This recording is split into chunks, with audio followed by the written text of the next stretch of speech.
Hi everyone! In this video, I wanted to share with you my experience using Whoop. Over the past 6 months, I went from a sleeping score of 80% to 95%, an improvement that I credit to the device itself entirely. So as a result, a lot of my friends keep asking me about it, and instead of recording individual 5-minute voice messages, which I've been doing for a while, I thought I'd record this 10-minute video and just send them the link so that you, my friend, can watch this video whenever you have questions about Whoop. I've been using my Whoop for 4 years and 9 months now. I got it initially in March 2020 during the first weeks of the pandemic. An Army classmate actually told me about this device. According to her, at least, the US Army is using it, and she said it tracks your breathing and it could predict COVID days before symptoms appeared. And you know, those were scary times, so it felt like a necessary purchase back then, but the reason why I kept it has nothing to do with COVID. Here's the thing. I am a huge believer that sleep is the foundation of everything in life. Yes, nutrition is important, movement is important, but good sleep affects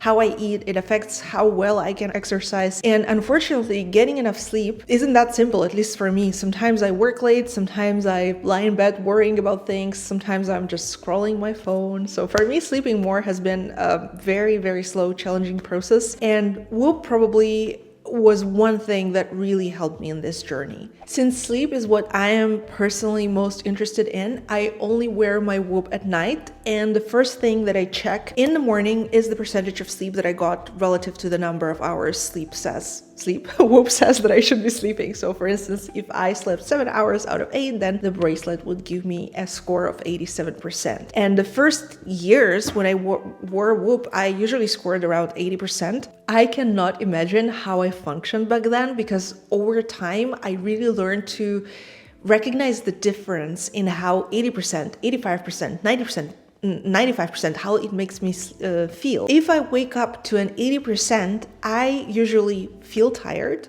I look bad, my mood isn't great, I don't have energy for my work, I get tired after lunch, I snack on random things, I crave sweets. Whereas when my sleep is 90-95%, I have a lot of energy, I can concentrate all day, I generally have better self-control, I guess. And when I sleep 100% for like a week in a row, I really look and feel my best, and I also fall asleep and wake up easily. So at first I was just monitoring my numbers, but I think I made a typical mistake. I didn't set a clear goal. I thought, okay, I wanted to sleep more, I want to track my sleep, but nothing more specific. And about a year ago, I decided I wanted to get at least 95% of sleep every single day. And as soon as I set this goal, I started noticing progress. To achieve that goal, I started checking daily in the mornings as I'm drinking my coffee what time Whoop tells me to go to bed that night. I usually get up at 6:30, but depending on how well I slept the previous night, my bedtime will vary by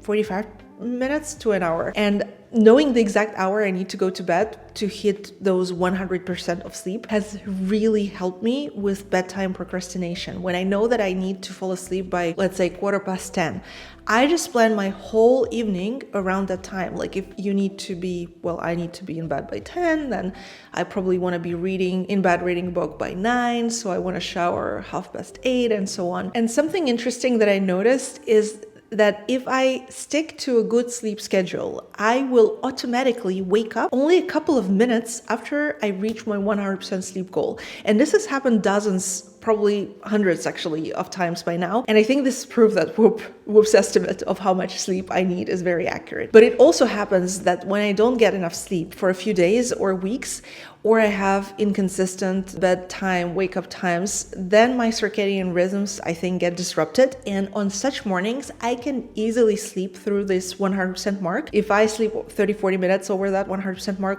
I will always get a headache. But to avoid this, Whoop actually has an alarm function. It will vibrate on your wrist, and not at a specific time, but when you reach 100% of sleep, or 85%, you said how much sleep you need. What else? Mostly I look at sleep, but I also look at recovery. The way it is calculated, as far as I understand, is that during sleep, Whoop tracks my heart rate, HRV, breathing rate, blood oxygen levels, and skin temperature. And together with this, it derives, and with the sleep itself, it derives a recovery number on a scale of 0 to 100. And at first it wasn't too useful to me because I didn't understand what to do with it, but then they introduced a journal where you log different lifestyle factors from the day before in the morning when you wake up, like whether you ate added sugar or you felt anxious or you read a book in bed or you were on your phone. And there are literally hundreds of factors to choose from, and it will correlate these factors with recovery. And whenever it establishes a correlation, it sends you a notification on your phone and you can check what factors affect you personally. I'm going to insert mine here if you're interested. Also, one thing I'd love to use more is the heart rate variability measure. If you don't know, HRV is a measure of how the time varies between your heartbeats. HRV is regulated by our nervous system, and high HRV is actually good, a lot of variability. It means your nervous system can handle stressors better, whereas low HRV means you might be less able to cope with stress. And as far as I understand, there is no benchmark for HRV. It's highly individual, and I think I heard in a podcast that anything above 15 or 20 is generally okay, while anything lower, I believe, is associated with cardiac events. Mine's around 25, 35, which is on the lower end, and I'd like to raise it. I haven't had any success with it so far, to be honest. Even more interesting, I heard exercising could improve it, but I've been exercising for 6 weeks now, and I have the lowest HRV score in over a year for this period of time. So